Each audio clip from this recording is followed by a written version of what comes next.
A causa típica non é outra cousa que decir que os negocios xurídicos sirven a un determinado fin económico. Os negocios xurídicos e, sobre todo, os negocios típicos están previstos para un determinado fin económico. De maneira que non se poderá, en principio, perseguir un determinado fin económico por medio dun negocio xurídico diferente a aquel pro cual o ordenamento xurídico establece un tipo que sirve para perseguir ese fin. É dicir, que a idea de causa típica rexeita a existencia do negocio indirecto. O negocio indirecto é o exemplo no cal topamos unha situación na cual perseguimos un fin que non é propio da causa fin típica dese negocio. E o negocio indirecto, importante destacalo, non é un negocio ineficaz ni inválido, non é necesariamente ineficaz ni inválido na vía civil, no ámbito civil.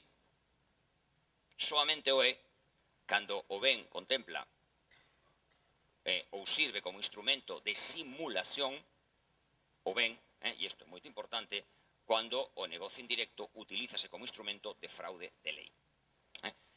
Nos dous casos, estamos ante dúas realidades peculiares na súa traslación ao dereito tributario. O fraude de lei, eu gostei moito da intervención do Xueri onte, porque dixo algo polo que algúns fomos casi declarados herexes en España fai 8 ou 9 anos, que o fraude de lei non encaixa ca realidade do dereito tributario, porque o fraude de lei é un instrumento que xurde nun ordenamento de autonomía da voluntade como é o ordenamento xurídico privado, ca finalidade de salvaguardar a vixencia dun núcleo mínimo de normas imperativas que existe nese ordenamento xurídico. O ordenamento xurídico privado é un ordenamento de autonomía da voluntade, pero hai normas imperativas que non poden ser vulneradas abusando desa autonomía da voluntade. E, sobre todo, ca dialéctica, norma de cobertura, norma defraudada. Pero para vulnerar normas imperativas. Por tanto, o fraude de lei, en principio, non é automáticamente trasladable ao ámbito tributario. Penso que un dos grandes defectos metodolóxicos no estudo de moitas categorías xurídicas do dereito tributario é a traslación automática e acrítica de esquemas xerados no dereito privado que responden a un modelo de ordenamento que non é idéntico nin sequera semellante ao ordenamento tributario. Este é un dos exemplos.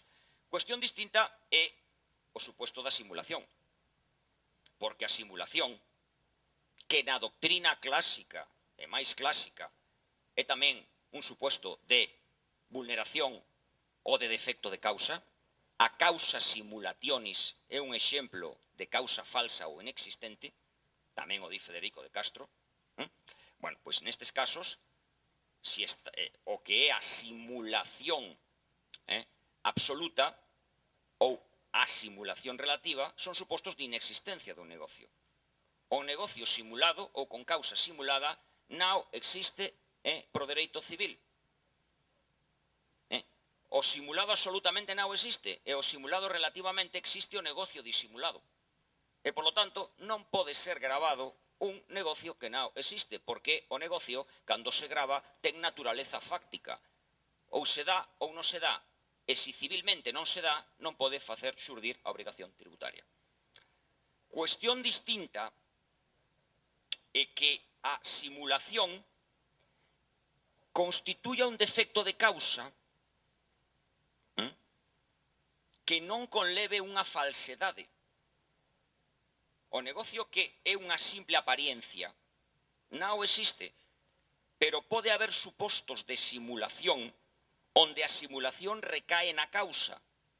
E esa simulación na causa, que eu penso, é unha opinión personal, que é equivalente ao que McDonald dicía do economic sham do dereito norteamericano, esa simulación na causa parte da existencia dun negocio real.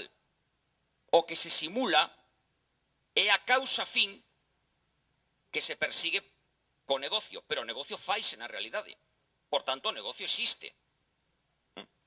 Se eu nun papel digo que fago un préstamo, un empréstito, e digo, este empréstito que eu fago, o que o recibe, non ten a obrigación de devolvelo, de restituílo.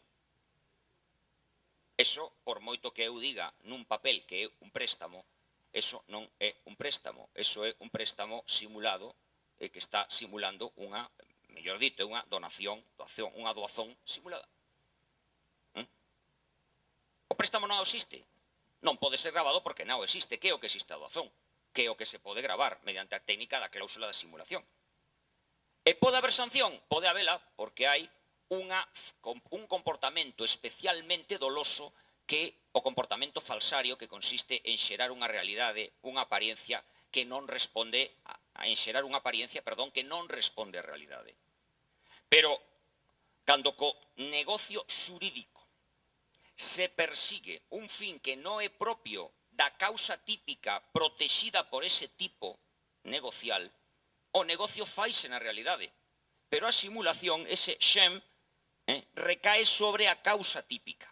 Moitas veces fálase de simulación e, na miña opinión, os erros e as confusións veñen de que moitas veces fálase de simulación ou de artificialidade do negocio neste sentido. E iso explica a nefasta, a mala redacción do presuposto de fato da cláusula antiilusoria española que veremos dentro de un par de minutos. Esa é a primeira posibilidade. Dicir que un comportamento é constitutivo de lesión cando procede de algún vicio, de algunha anomalía das que regula o propio dereito civil. Especialmente das anomalías causales, dos defectos de causa, moi importantes e trascendentes na regulación dos actos e negocios e contratos nos países de dereito civil continental. Nos países que non teñen un sistema de contratación abstracto ou non causalista. Pero, obviamente, os ordenamentos de corte anglosajón non coñecen o fenómeno da causa. Polo tanto, é lóxico que nos ordenamentos de orixe anglosajón xurdira a idea do propósito económico ou do text de sustancia económica. O business purpose text, do que tanto se falou neste seminario. Obviamente, ese business purpose text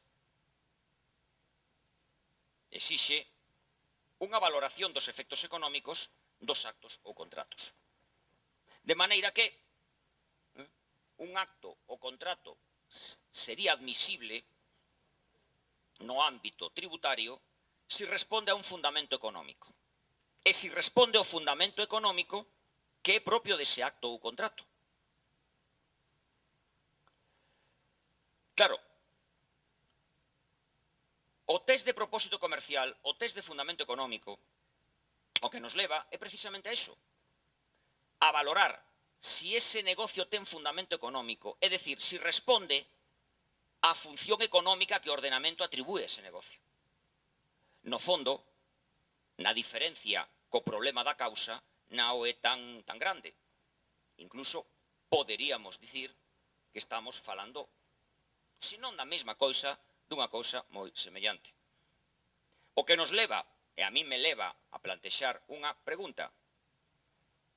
En ordenamentos xurídicos, como o español, por exemplo, onde temos a presencia da causa no dereito civil e onde a vulneración da causa típica pode xogar como indicio da produción dun suposto elisorio, é necesario introducir un elemento de business purpose test con carácter xeral. Podes introducir en cláusulas sectoriales, pero na cláusula xeral é necesario introducir este business purpose test que provoca confusión ou provoca realmente, moitas veces, verdadeiras situacións de inseguranza xurídica. Na miña opinión, non é necesario. Unha cláusula xeral nun ordenamento como o español pode subsistir perfectamente sin unha referencia a un propósito económico, referíndose exclusivamente ás condicións abusivas que levan á vulneración da causa típica, que son términos existentes no ordenamento español e que contan cunha gran tradición. Ben, no dereito español